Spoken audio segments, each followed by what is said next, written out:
I am very, very quickly realizing that I should have wrote a script. This is my fifth take. This is the fifth time I am trying to record this video. I'm running out of things to say. I wasn't initially even going to do a voiceover, but I realized halfway through editing this current video, I didn't talk, like, at all. And that kind of defeats the purpose of what I was trying to do. I'm not one of those lifestyle YouTubers, okay?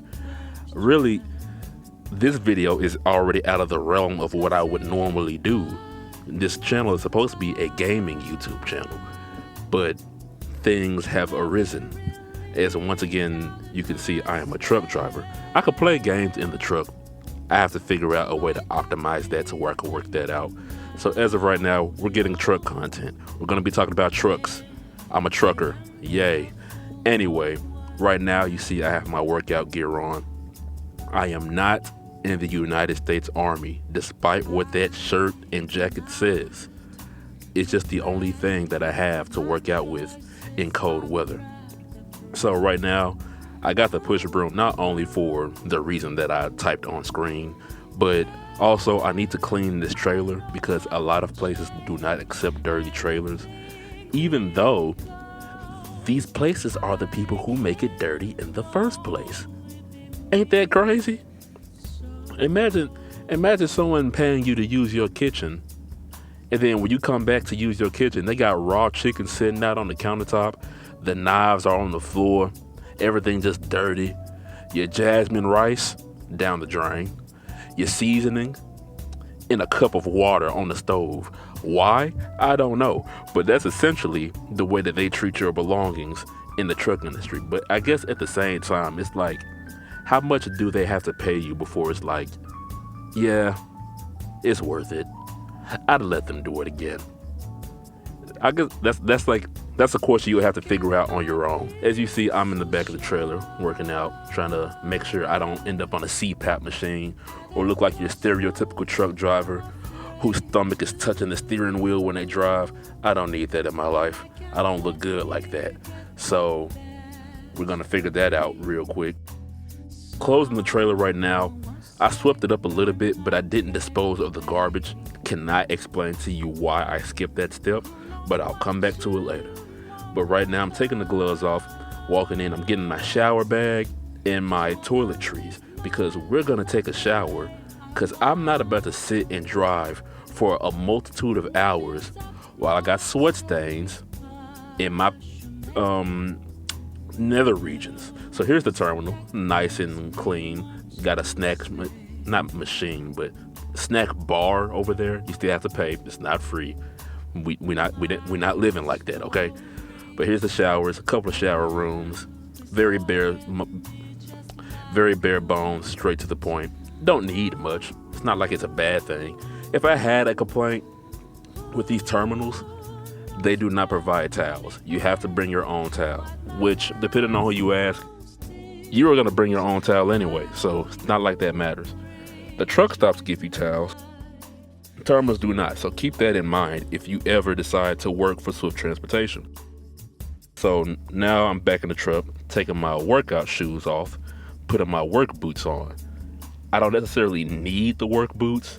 I just prefer to have them. They have a composite toe, which is like steel toe, but it's like a hard plastic instead of metal. Now we got some winter gear we're getting out. We got those windshield wipers that I got from Walmart for a much better price than I would have got them from a truck stop. And I have the windshield wiper fluid for negative temperatures. I believe this protects up to negative 30 degrees. So if you're ever driving in these northern areas and you try to use your windshield wiper fluid and it won't come out, that's because it's frozen. That's because you don't have the right kind in your car or truck, vehicle. I have the right kind right here, and this works wonders. It is amazing. I recommend anybody get it. Rain-X in general. I haven't had one bad Rain-X product, whether it's this, whether it's the windshield wipers, or the actual water repellent spray that you could apply to your mirrors and windows. And I'm getting ready because I knew at this time that there was a snowstorm approaching. By the time of me uploading this video, It's already here. I already drove through it. And don't worry, I have video of that as well that I will not be including into this video because it's still on my camera and I don't have enough space to have so many videos on this laptop at the same time. So I got to take it a step at a time. Speaking of steps at a time, here we are right here trying to replace the windshield wipers. Make sure you do it on both sides. You don't want to look lopsided, have one clean side, one dirty side. Who trying to drive like that? Not I.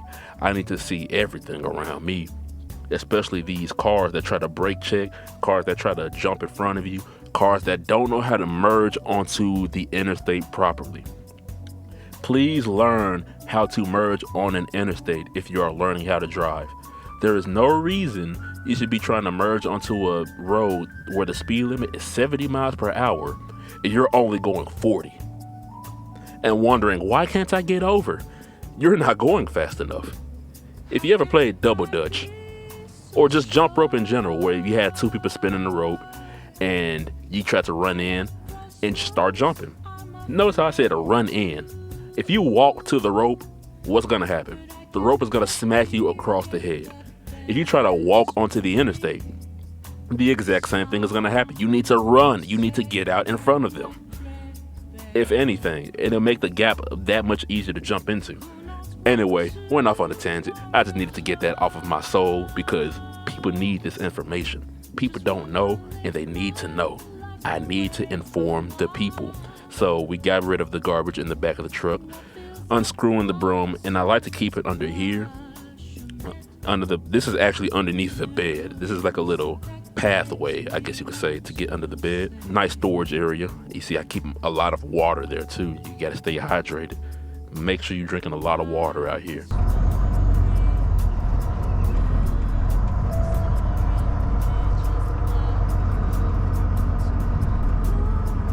I'll show you these scales' greatest invention real quick right here.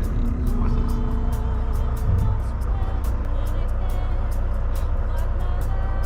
Damn! Okay, we can fix that though. we can fix that. Why is it not working all of a sudden? I guess we're doing it this way.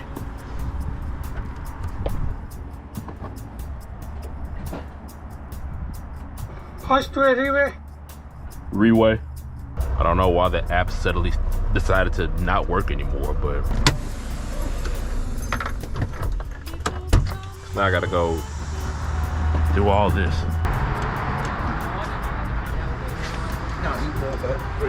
No problem. I'm getting my scale ticket.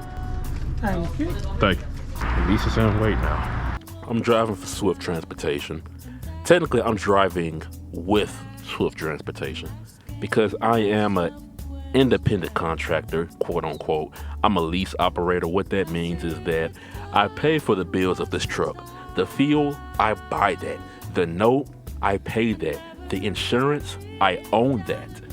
And so I'm not a regular company driver. They still have power to tell me what I can and cannot do with the truck because I'm leasing it through them. It's like, leasing a car. You can't just do whatever you want with a car. But you do get paid a little bit more. However, you now have to pay taxes. You're not W-4 anymore. You now have to pay for anything that may or may not go wrong with the truck. It's a very give and take process. You got to spend money to make money type of process. You got to make sure you think like a business person. You can't just turn your brain off and drive. That's not going to work out for you in the long term.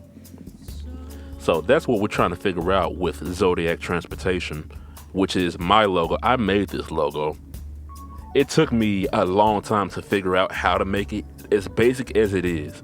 But now we're here at the Greer, South Carolina terminal, and it is loaded here. There was nowhere to park to save my life. And I'm looking at the spot right here, and I see that it's like real close. It's real tight.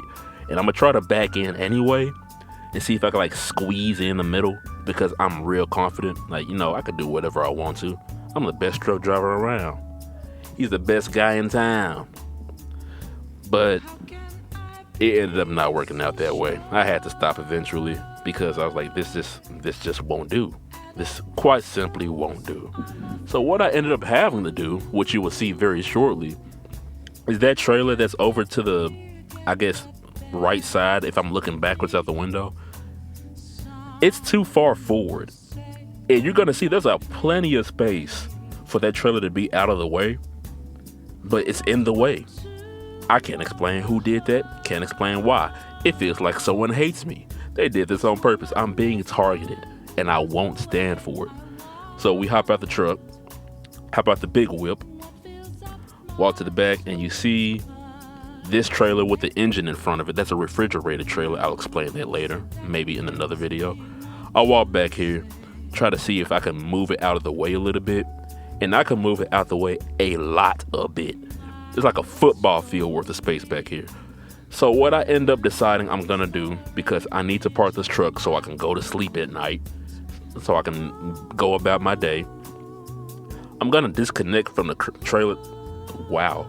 I'm gonna disconnect from the trailer that I currently have, and I'm gonna leave it right here in the middle of the parking lot pretty much, and hook up to that other trailer that I said was in the way, and try to push it back a little bit. I'm currently hooked up to it right now. Pushed it back a little bit, so that way the space that I'm trying to back into is a lot more wider, so I can actually, fit it